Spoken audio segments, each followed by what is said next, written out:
Welcome to U.S. Briefing. The content of the briefing includes: Santos pleads not guilty to new fraud charges. Rangers Marcus Semien enjoys historic day at the plate in simulated World Series. Ex-JP Morgan banker seeks alternative plan for Telecom Italia. Ron DeSantis's problem is not that Donald Trump is famous. Spanish clergy sexually abused over 200,000 children, probe estimates. Santos pleads not guilty to new fraud charges. Yahoo! Representative George Santos pleaded not guilty on Friday to various new federal fraud charges. He is set to face trial on September 9, 2024. Santos is facing an expulsion vote from his fellow Republicans after a resolution to expel him was filed. However, the expulsion faces an uphill battle as Republicans seek to retain their slim majority. Rangers Marcus Semien enjoys historic day at the plate in simulated World Series. Yahoo! The Texas Rangers blew the Arizona Diamondbacks out of the park in Game 1 of the USA Today Sports annual simulated World Series, hitting 6 home runs to win the match 18-3. Second baseman Marcus Semien set a new World Series record with 12 RBIs, with 3 homers in the 6th, 7th and 8th innings. Shortstop Corey Seager hit 2 home runs, with Mitch Garver adding a solo shot. Ex-JP Morgan banker seeks alternative plan for Telecom Italia. Bloomberg. London-based investment firm Merlin Advisors has proposed a surprise plan for Telecom Italia in a bid to halt the sale of its landline network and replace the company's CEO. Merlin has called on Telecom Italia to keep the grid while selling its consumer division and Brazilian unit, TIM. The investment firm also suggests an eventual merger between Telecom Italia and Open Fiber, without the smaller rivals' metropolitan areas, to eliminate antitrust risks. Merlin has proposed former Telecom Italia Deputy Managing Director Stefano Siragusa as the new CEO. Ron DeSantis's problem is not that Donald Trump is famous. Washington Post. Florida Governor Ron DeSantis is struggling to win over voters in the Republican primary race for 2024, and he has blamed Trump's fame for his failure to gain ground. DeSantis, who has long attacked the traditional press, has now sat down for an interview with CNN in an attempt to gain more support. When asked by CNN's Caitlin Collins why his message was not resonating with voters, DeSantis replied that it was and that he just needed to show up. He then went on to criticize Trump's absence from the campaign trail, stating that Trump was missing in action and only read off a teleprompter for 50 minutes before leaving. He added that Trump would not be able to avoid putting in the work for much longer. Collins pointed out that Trump was still leading in the polls.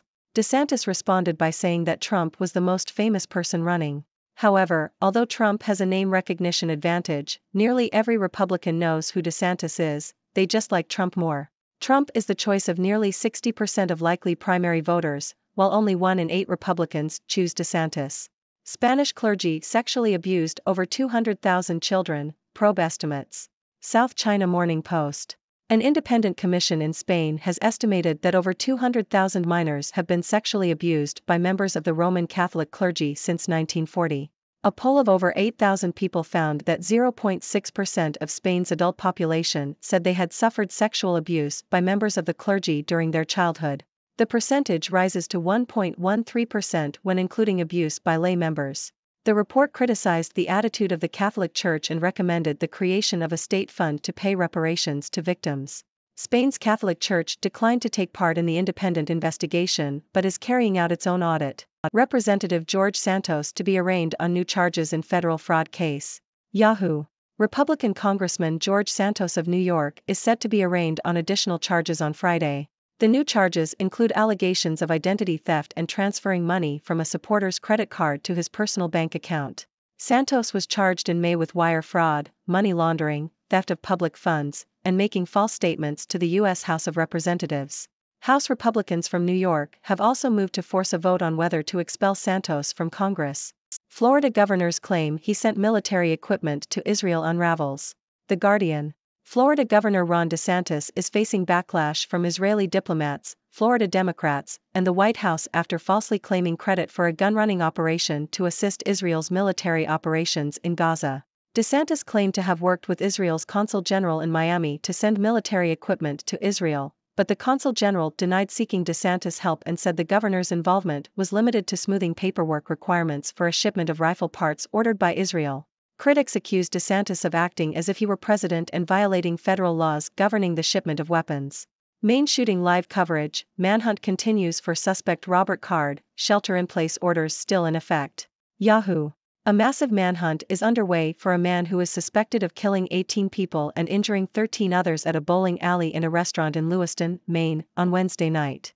The suspect, Robert Card, a 40-year-old Army reservist, has recently been committed to a mental health facility. A shelter-in-place order remains in effect for residents of Lewiston and surrounding areas as authorities search for the gunman.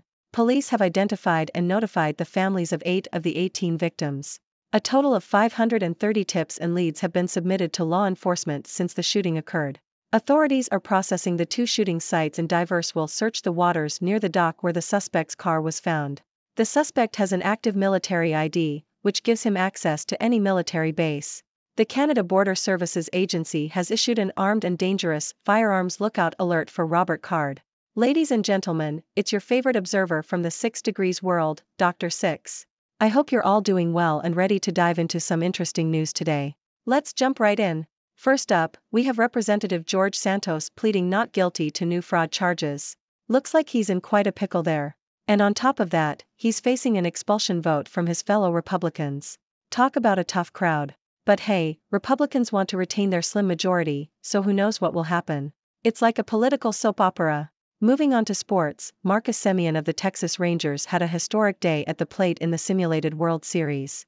The Diamondbacks must have been seeing stars after the Rangers hit not 1, not 2, but 6 home runs. Semien even set a new World Series record with 12 RBIs. That's impressive. I hope the actual World Series can live up to this simulation. In the world of business, we have an interesting proposal for Telecom Italia. Investment firm Merlin Advisors wants the company to keep its landline network, sell its consumer division and Brazilian unit, and eventually merge with Open Fiber. It's like a game of Monopoly, but with telecom companies. Will this proposal eliminate antitrust risks?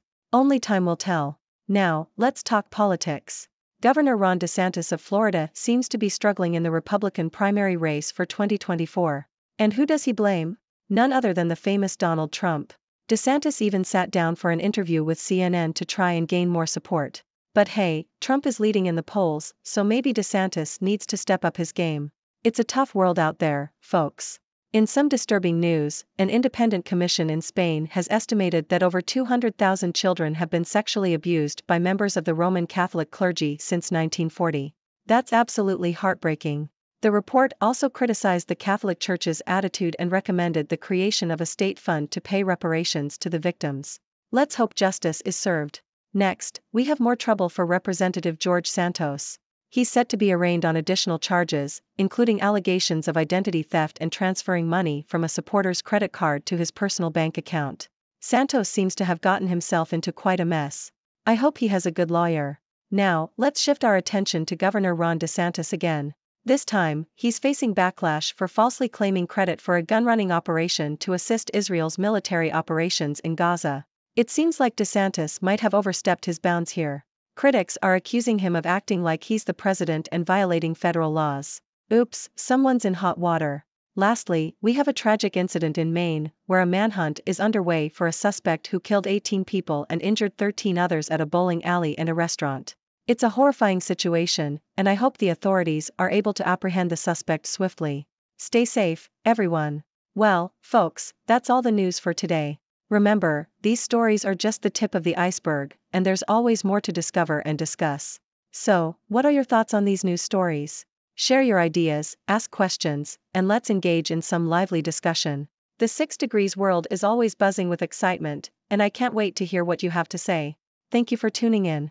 The content above showcases the latest briefing reports and analytical synopses, thoughtfully curated by the 6Do team. These insights stem from a wide array of reputable media outlets, think tanks, government sources, and specialized experts worldwide. We encourage you to explore these sources for a comprehensive perspective. Keep in mind that while the content may not always align with the official standpoint of 6Do Brief, it's not meant to be taken as absolute directives for decision-making. Comprising seasoned media professionals, learned scholars, and accomplished scientists, the 6Do team embodies a trailblazing, fully independent media entity. To customize 6Do Brief to meet your professional needs, you have the option to subscribe to a diverse array of briefings on our website, 6dobrief.com. Regardless of your location, you can conveniently receive 6Do Brief via email.